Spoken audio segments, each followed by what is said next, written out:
Nagaan Faraarri lafa jirtanitti hunduma keessaniif haa baay'atu. Akkam jirtu daawwattoota Kiristiyaan Miidiyaa. Muummichi Ministeeraa Dr. Abiy Ahmed ganama kana ibsa bal'aa laatanitti jiru. Ibsa sana kan isiniif qoonnu ni ta'a. Ibsicha keessatti wantoota gaaffiiwwan ulfaatoo ta'an paarlaamaa irraa isaaniif dhiyaataniif deebii bal'aa fi quubsaa laatanitti jiru. Maali kan jiru walumaa wajjin kan ilaallu ni ta'a. Gara sanatti utuu hin darbin dura yeroo jalqabaaf gara chaanaalii Kiristiyaan Miidiyaatti kan dhuftan subscribe gochuudhaan mallattoo bilbilaa gadi tuquun dagatina. Kana gochuu keessaniin odeeffannoowwan kiristaanummaa fi biyya keenya ilaallatan wayita kallattiidhaan karaa chaanaalii keenya gadhiifaman hunduba dursanii akka isin naqqabaniif isin gargaara. Like, share, subscribe gochuudhaan mallattoo bilbilaa gadi tuquun dagatina. Yaada keessan komentii irratti nu qooda. Kallattiidhaan jechaa fi haasaa muummichi ministeeraa Itoophiyaa Dr. Abiy Ahmed dhimmoota ijoo biyya kana ilaallatanii fi wayitawaa irratti kennanitti wal wajjin hadabarru. የዛሬ 2 ዓመት ከአጫሉ ግድያ ጋር ተያይዞ ሻሸመኔ አካባቢ በነበረው ሁኔታ ወደ 9000 ሰው ተይዞ ከነዚህ ውስጥ 4000 ሰው ክስ መስርተን አብዛኛው ተፈርዶበታል። ያልተገዛን መሆናችን ደጋግመን የምናወሳው ብቻ ሳይሆን በፖለቲካና ዲፕሎማሲ ውስጥ ትልቅ ቦታ የሚሰጠን ነው። እኛ ያልተገዛ መሆናችን ብቻ ግን አይደለም። ሀገራት እንዳይገዙ ያደረግነው አስተዋጽኦ ቀላል አይደለም። አሁን ነፃ የወጡ የአፍሪካ ሀገራት ብዙዎቹ እኛ ጋር የሰለጠኑ ናቸው። በተደጋጋሚ የደቡብ አፍሪካው የአፓርታይድ ትግል እና የአፓርታይዱ መሪ ውስጥ እዚሁ ኮልፌ መሰልጠናቸውን ሰምተናል። ግን ይሄ በፖለቲካ ነው። ከፖለቲካ ውጪ አቶ ይድነቃቸው ተሰማ የኳስ ፌዴሬሽንን ሲመሩ እነዚህ እንደ አፓርታይድ ያሉ የአፍሪካን ህዝቦች የሚጮቁኑ ሀገራት በዓለም የእግር ኳስ መድረክ ላይ እንዳይገኙ እንዳይሳተፉ የነበራቸው አስተዋጽኦ እጅግ ከፍተኛ ነው። መንግስታት ብቻ ሳይሆኑ ግለሰቦች እንኳን በዓለም መድረክ እድል ሲያገኙ ሌሎች ወንድሞቻቸው ነፃ መሆን ተጋድሎ አድርገዋል። ታንዛኒያ የምትባል ምስራቅ አፍሪካ ውስጥ አንድ ሀገር አለች። ታንዛኒያ ከኮሎኒ ነፃ ስትወጣ ጎረቤት ሀገር ሞዛምቢክ በፖርቹጋል ተይዛ ነበር። ይሄም ማውራችሁ አሁን የዛሬ 67 ዓመት ታሪክ ነው ወይም እዛ አካባቢ ያለ ታሪክ ነው። ታንዛኒያ ነፃ ከወጣች በኋላ ታንዛኒያ የአየር ክልሏን መጠበቅ አትችልም። ሞዛምቢክ ያለው የፖርቹጋል ኤርፎርስ በታንዛኒያ አየር ክልል ውስጥ እየሄደ በምድር ባይገባም በአየር ላይ ይሰጋሉ፣ ይሸበራሉ። የኢትዮጵያ አየር ኃይል አንድ ስኳድ አንድ ቲም ልኮ በኢትዮጵያን አብራሪዎች ለወራት የታንዛኒያን አየር ክልል ጠብቋል። ይህን ያደረጉ ሰዎች አንዳንዶች አሁንም በህይወት አሉ። የታንዛኒያ ነፃነት ሲወራ የአየር ክልሏን የጠበቀ ሀገር እንዳለ ሳይወሳ ሊያልፍ አይችልም። ታሪክ ስለሆነ ፖለቲካ ውስጥ ዲፕሎማሲ ውስጥ በአፍሪካ ጉዳይ ስንነጋገር እኛ ነፃ ሳትወጡ ብዙ ያረዳናችሁ ናችሁ በስልጠና በዚህ ብለን ምን ጠቅሳቸው ታሪኮች አሉ። ታንዛኒያ ያንም የሚያደርጉ ጀግኖች ኢትዮጵያውያን በሄዱበት ጊዜ ጥቁር አብራሪ አይተው ስለማያውቁ በየቀኑ የኢትዮጵያ አየር መንገድ ፓይለቶች ከአየር መንገድ ለአየር ኮለላ ወይም ፍተሻ በሚነሱበት ሰዓት በርከት ያለ ህዝብ ወጥቶ ያቸው ነበር። ጥቁር አየር የሚያበር አለ ብለው ለማየት ማለት ነው። እና በአፍሪካ ውስጥ የነበረ ሚና በቀላል የሚታይ አይደለም። ከዚያም ሲሻገር ሊግ ኦፍ ኔሽን ቀደም ሲል ተገለጸው በአፍሪካ ብቸኛ መስራች ሀገር ናት ኢትዮጵያ። አፍሪካ ዩኒየን ከመሰረቱ 3 ሀገራት ኢትዮጵያ አንዷ ነች። ከአፍሪካ ውጪ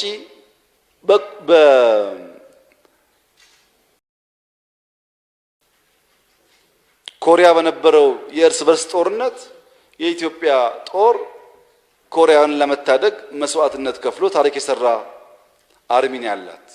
በኮንጎ በነበረው ብዙ አፍሪካ ሀገራት በማይታሰቡበት ጊዜ ከሌሎች ዓለሞች ጋር ኢትዮጵያ የኮንጎን ሰላም ለማስጠበቅ ትልቅ ተጋድሎ አድርጋለች። ይሄ ታሪክ ነው። በዲፕሎማሲው በፖለቲካው የሚወሳ ነገር ነው።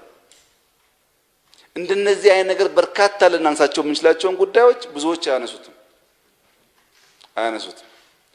ከፖለቲካዎች በማህበራዊ ደግሞ ስንወስድ ኢትዮጵያ ውስጥ ኢትዮጵያውያን እምብዛም ዋጋ ያልሰጠነው ከፍተኛ ሶሻል ካፒታል አለ። ሰው ሞቶ ሰው ለመቅበር ሰልፍ የሚያጨናንቅ ሀገር ብትፈልጉ አንድ አዛውንት ሞቶ ያን አዛውንት በክብር ለመሸኘት ታክሲ የሚችል ታክሲ፣ መኪና ያለው መኪና የለው በእግሩ ከክፍለ ሀገር እየሄደ ለቀብር የሚሰለፍበት ሀገር ኢትዮጵያ ነው። ይሄ ለእናንተ ቀልድ ተደርጎ መታየት የለበትም። አሁን አደጉ በሚባሉ ሀገራት አባትና እናት ሲታመሙ ጊዜ የለኝም ነርስ ያስታማቸው ከተባለ በኋላ ሲቀበሩ አሁን ያለው ትሬንድ ለመቅበርም ጊዜ የለንም የመንግስት ቀባሪ ይቅበራቸው የሚል ትውልድ ያለበት። እናትን አባትን ማስታመም አለመቻል ብቻ ሳይሆን መቅበር የማይችሉ ግን ብር ያላቸው ፎቅ ያላቸው ምናምን ሀገራት በዝተዋል። ይሄ እኛ ጋር ስላለ እንዳናራክሰው እነዛ ሀገራት በጀት በጅተው ሚኒስትሪ አቋቁመው ፕሮፓጋንዳ ሰርተው እባካችን ወደ ቀደመው እንመለስ ሶሻል ካፒታል ወሳኝ ነው ቢሉም ተበላሽቷል። ግለኝነት ጥግ ስለነካ ሰው ከራሱ አልፎ እናቱን አባቱን መሸከም የሚችልበት ማንነት ጠፍቷል። ይሄ እኛ ጋር አለ። ይሄ እኛ ጋር አለ ሲባል ተራ ነገር አይደለም። ልክ በሞት ላይ እንደምንረባረበው በነጻነት ጉዳይም እንረባረባለን ማለት ነው። ከዚህ ቀደም ስም አልጠቅስም ከፍተኛ ተጋድሎ አድርገው ሀገራቸው የሚጠብቁ ሀገራት ሁሉም ዜጎቻቸው ወታደር ለመሆን ችግር ያልነበረባቸው ሀገራት አሁን ወታደር ሆኑ ሲባሉ ዜጎች አይ ለምን ከአፍሪካ አትቀጥሩም እያሉ ነው ሀገራቸውን ለመጠበቅ። እኛ ጋር ያሉ ሀብቶች የሁሉ ነገር መመዘኛ ከውጭ የምንሰማው ስለሆነ ትልልቁ ነገር አይታየንም። ብርና ፎቅ ሰምዌር አለ። የእድገት የብልጽግና የስልጣኔ መመዘኛ ደግሞ እሱ ብቻ ነው ተብሎ ስለሚወሰድ ግን እሱ ብቻ አይደለም። ለምሳሌ እድር አይነት ህጋዊ ነገር ሳይኖር በአንድ ሰፈር የሚኖሩ ሰዎች ተማምነው በእድር በየሳምንቱ አንተ ውሰድ እያሉ ለወራት የሚቆይ ነገር ያደርጋሉ ኢትዮጵያ ውስጥ። ይሄ ቀላል ነገር አይደለም። እቁብ አንድ ሰው ሲሞትበት ሲቀብር ከማስቀበር ጀምሮ ለቀናት ምግብ ሳይሰራ ኩሽና ሳይገባ ጎረቤት እየሄደ እያስተናገደ የሚያሳርፍበት ሀገር ኢትዮጵያ ነው። ይሄ እንዳትገምቱ ሌላ ሀገር በጣም ደና ሰው ከሞተና ቀብር ከተኬደ ነጭ ወደ ቤት የሚኬደው እንጂ እንደዚህ መንጋጋት የለም። ከቀበረ በኋላ ቤት ሲሄድ ሰውየው ፍሪጁን ከፍቶ ማሞቅ አለበት። አይርከስብን። ይሄ ብዙ ጋር የሌለ ነገር ነው። የቤተሰብ ስርዓት፣ ታላቅ ማክበር፣ ቤተሰብ ማክበር የሚባለው ጉዳይ ብዙ ዓለም ላይ ፈተና ነው። እኛ ጋር አለ እና የውጮች ሲናገሩ እናንተ ኢትዮጵያውያን ሀገራችሁን ትወዳላችሁ፣ ለሀገራችሁ ትቆማላችሁ፣ ቤተሰብ ታከብራላችሁ፣ ትተጋገዛላችሁ። በውጭ ሀገር ያሉ ዲያስፖራዎች ከራሳቸው ህይወት ባላነሰ ቢችሉም ባይችሉም በሀገር ቤት ያለው ቤተሰብ ጉዳይ ይጨንቃቸዋል፣ ኃላፊነት ይሰማቸዋል። የኛዎቹ እንደዚህ አይደሉም ብሎ ይናገራሉ። አሁን የታሪክ የተፈጥሮ ፖለቲካና ዲፕሎማሲ ማህበራዊ ሀብቶቻችን እነዚህ ቢሆኑም ሰዎች ለኛ መንገር የሚፈልጉት ድርቅ አለ፣ ድህነት አለ፣ ሽብር አለ፣ መጋደል አለ። ኢትዮጵያን ስትባሉ ድርቅ ነው የሚነገርላችሁ የሚታወቅላችሁ፣ ሊታወቅላችሁ የሚገባውም እሱን ነው ይላሉ። እኛ አይደለም። ከዚያ ባሻገር ሊነገር የሚችል ታሪክ አለን ብለን ስለምንመዝ ይህ ነገር እድልም። ሁለተኛ ኢትዮጵያ ለማደግ ያላት አቅም፣ ለመለወጥ ያላት አቅም የሰው ሀብት ቅድም ተገልጿል። ከዚያም በላይ ቁጥር ወጣት መስራት የሚችል የሰው ኃይል ያለባት ሀገር ናት። ብዙዎቹ ደግሞ በአዛውንት በትላልቅ ሰዎች የተሞላ ሀገር ነው ያላቸው። እንደኛ አይነት ተስፋ የላቸው። ብዙዎቹ ያደጉ ሀገራት አሁን የደረሱት በአባቶቻቸው ነው። አብዛኛው ነገር የተሰራው አባቶቻቸው ነው። እነሱ እያረጁ ሲሄዱ አዲሱ ወጣት በዚያ ልክ የሚተጋ ባለመሆኑ ማስቀጠል ፈተና ነው። የሰው ሀብት፣ ገጸ ምድር ላይ ያለ ሀብት፣ ከርሰ ምድር ላይ ያለ ሀብት ኢትዮጵያ ከተጋችና ከሰራች ለመለወጥ የምትችል ሀገር መሆኗን ያሳያል። ይሄ ሁለት ነገር እድልን ፈተናም ስለሆነ ጠላት በብዙ መንገድ የማጥቂያ አቅጣጫ ወስዶ ያዳክመናል። በብዙ መንገድ በፊዚካል ብቻ አይደለም፣ ከዛ ባሻገርም በብዙ መንገድ ኢትዮጵያ ላይ አሁን እየተካሄደ ያለው ጦርነት የግራጫ ጦርነት ነው። ነጭ መዝገብ ላይ ወይም ጥቁር መዝገብ ላይ የተቀመጠ ሳይሆን የግራጫ ጦርነት ባህሪ ነው ያለው። ነጭና ጥቁርን ለጊዜው አላነሳውም፣ የግራጫው ላይ ብቻ ፎከስ ላድርግ። የግራጫ ጦርነት ሲባል አንደኛው የመረጃ ጦርነት ነው። ለምሳሌ በወለጋ አንድ ቀን ነገ ሞት የሚካሄድ ከሆነ ብዙ ዓለም ያሉ የመረጃ ተዋናዮች ያውቁታል። ጫፍ ጫፍ ይላሉ። ልክ እንደሞተም የዓለም ሚዲያዎች ይዘግባሉ። እኛ ገና ለመረጃውን ሰምተን ወታደር በምንሯሯጥበት ጊዜ ከኛ በላይ አጀንዳውን ማስፋት የሚችል ኃይል አለ። የመረጃ ጦርነቱ አካል ስለሆነ ይህ የመረጃ ጦርነት በስንዴ ላይ ወይም በግሪን ሌጋሲ ላይ ኢትዮጵያ አስደማሚ ስራ ብትሰራ ስራ ማላጣ አይገኝም እዛ። ይህንን የግራጫ ጦርነት አንድ አካል የሆነ የመረጃ ጦርነት ኢትዮጵያ አሁን ባላት አቅም የተቀናጀ ስለሆነ ትሞክራለች። በብዙ ግን ቀላል አይደለም። ሁለተኛው ዲፕሎማሲ ነው። ተገልጿል ቅድም። በየቀኑ 300 400 በነገራችን ላይ ዳታውን ላለማጋነን ፈርቼ እንጂ በየደቂቃው ነው ግድያ ያለው ባደጉ ሀገራት። በየቀኑ ሰው የሞትባቸው ሀገራት በምንም መመዘኛ ኢትዮጵያ ውስጥ ባለፈው ዓመት የሞተው ሰው ተደምሮ ቅድም ካነሳቸው ሀገሮች አንፃር በጣም ጥቂት ነው በቁጥር ከመጣ። እዛ ግን ሎካል ሚዲያው ከሚያወራው ውጭ የሀገርኛ ሚዲያ አጀንዳ ስለማይሆን እኛም ጋር ስለማይደርስ በየቀኑ እየሞተባቸው ያሉ ሀገራት ሳይቀሩ ኢትዮጵያ ውስጥ ያለው ጉዳይ አስጨንቋቸው የዓለም ሚዲያ አጀንዳ ያደርጉታል። በከተማቸው ሰው እየሞተ ልጆቻቸው እየሞቱ ያን መከላከል ሳይችሉ የኛን ጉዳይ ግን የዓለም አጀንዳ ማድረግ ይፈልጋል።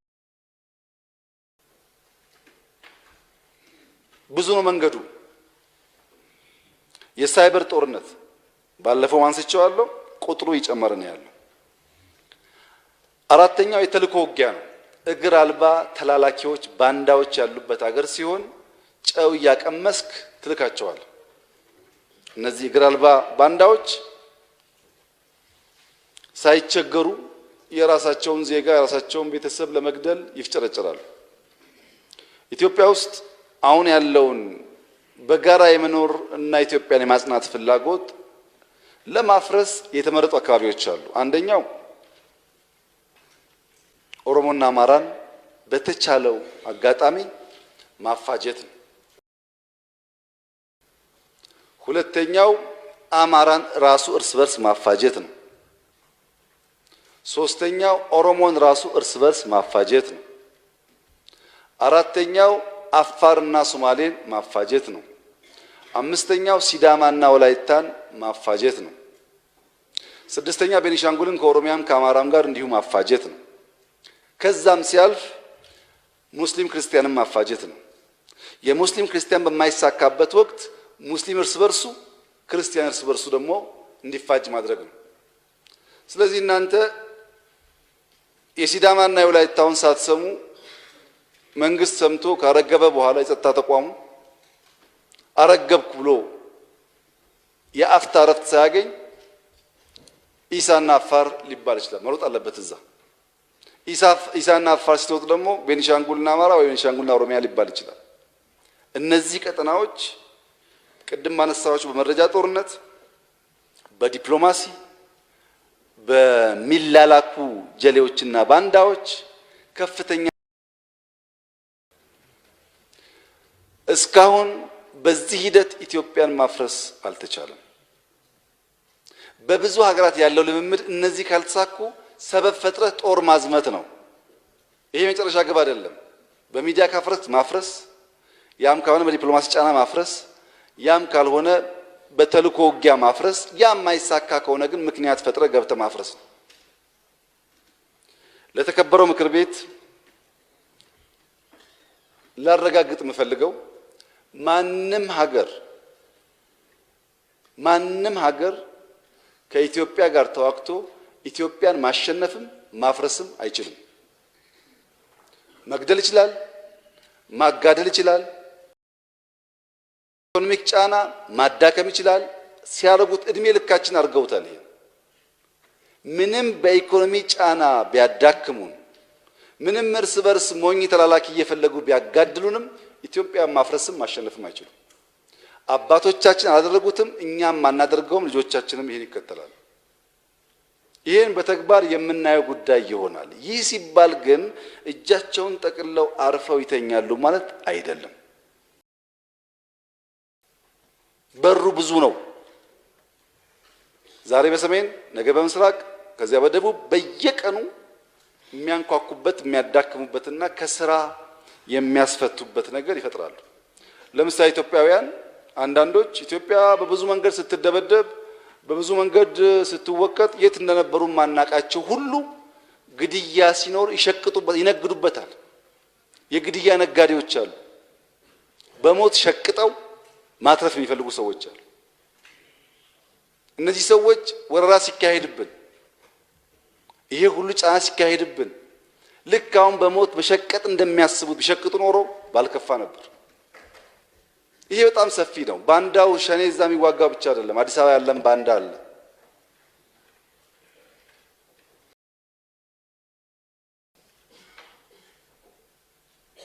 እንደዚህ አይነት ሸቃይ ስብስብ በሚኖርበት ሰዓት የሚያጠቁን ኃይሎች የተሻለ ጉልበት ያገኛሉ።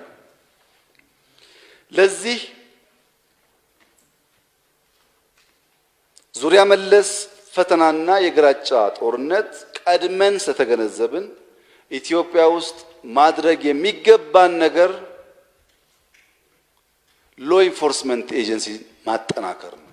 መከላከያን፣ ፖሊስን፣ ደህንነትን ማጠናከር።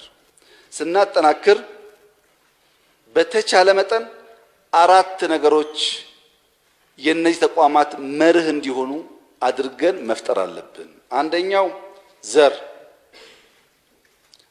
የሌለው ግለሰብ የለም። የራሱ የሆነ ዘር አለው። ነገር ግን መከላከያው ሲገባ ተቋሙን የዘር መጠቀሚያ ማድረግ የለበትም። አንተ ኦሮሞ አይደለህም፣ አማራ አይደለህም፣ ጉራጌ አይደለህም ባንለውም ዘር የግሉ ቢሆንም መከላከያው ሲገባ ግን ቃል የገባበትን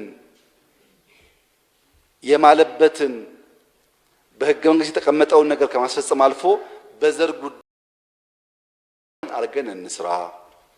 ሁለተኛው እምነት ነው። ኢትዮጵያውያን በግራም ይሁን በቀኝ አላቸው እምነት። አብዛኛው ወይ ክርስቲያን ነው ወይ ሙስሊም ነው በግሉ። ያን የእምነት አቋሙን ግን ይዞ መከላከያ ውስጥ ደህንነት ውስጥ መግባት የለበትም። በግሉ አትመን አንለውም። የተቋሙ እምነት ማድረግ ግን የለበትም። ሶስተኛው ፖለቲካ አመለካከት ነው። ሰው የራሱ የሆነ ፖለቲካ አመለካከት አለው። ሁሉም ሰው ያ አመለካከቱን እነዚህ ተቋማት ውስጥ ማስገባት የለበትም። በግሉ አምኖ ምርጫ ሲመጣ የፈለገውን ሊመርጥ ይችላል። የፖለቲካ አመለካከቱን ግን ተቋማት አስገብቶ ያ መጠቀሚያ የሚያደርግ መሆን የለበትም።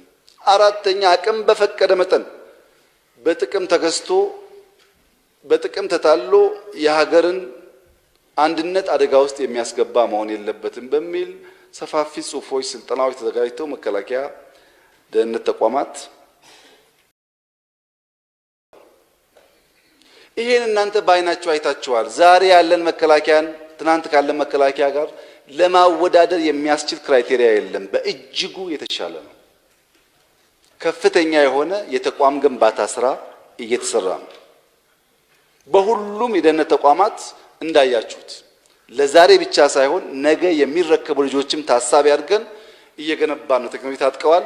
በአመለካከት የተሻለ ደረጃ ደርሰዋል። አይታቸዋል። ይሄን ያደረግንበት ዋናው ምክንያት ብዙዎች ተታለው መስመር ቢለቁ ኢትዮጵያን መታደግ የሚችል ተቋም ካልገነባን በስተቀረ ቅድም ባነሳኋቸው ምክንያቶች ኢትዮጵያን ለማፍረስ ለመበተን ለሚፈልጉ ኃይሎች እንጋለጣለን ከሚል መነሻ በዚህ ሂደት መከላከያ ቢያንስ 95% ተሳክቶለታል። ወደ 100 ማደግ አለበት። ፖሊስ በብዙ አድጓል። ደህንነት በብዙ አድጓል። ፖሊስ ዛሬ 30-40 ኪሎ ሜትር በእግር ተጉዞ ቅድም እንዳነሳሁት ዜጎች ሊከላከል የሚጥር ኃይል ፈጥሯል። ቅድም ብያለሁ፣ ደራሼ ላይ ብቻ 80 የሚጠጉ የፖሊስና የካድሬ አባላት ሞተዋል። የተለየ ጥቅም የላቸውም እንደምታውቁት ነው። ይህን እያጠናከሩ መሄድ ያስፈልጋል። የተከበረው ምክር ቤት ግን መገንዘብ የሚገባው ነገር ኢንሲደንት እናንተ ጋር ሲደርስና እናንተ ጋር ሳይደርስ እዛው ሲቀጭ ያለው የቁጥር ልዩነት በጣም ሰፊ ነው። ለምሳሌ ጥምቀት ባለፈው ዓመት በኢትዮጵያ ደረጃ 22,000 ቦታ ታቦት ወጥቶ ጥምቀት ተከብሮ ገብቷል። ችግር የገጠመን ወይብላ ማርያም አንድ ቦታ ስለ 21,900 ምናምን ቦታዎች የሚያወሳ ሰው አታገኙ።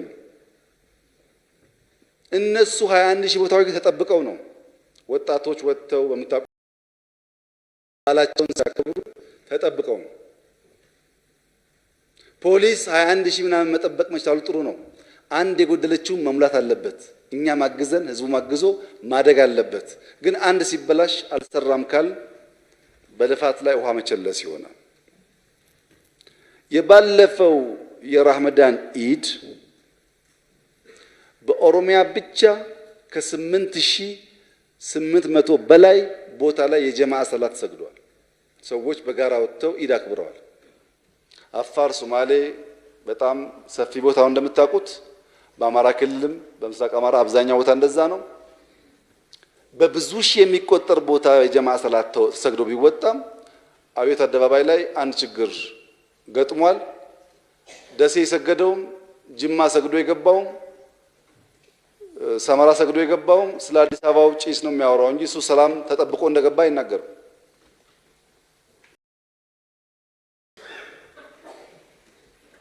በየቀኑ ትንኮሳ አለ፣ በግራ በቀኝ በየቀኑ የሰራዊት አባላት በየቀኑ ያለ ማስታገስ ይሮጣሉ። ዛሬ በዚህ ቀበሌ መጣ፣ ነገ በዛ ቀበሌ ሄደ፣ ሁሌ ሩጫ ነው በየቀኑ።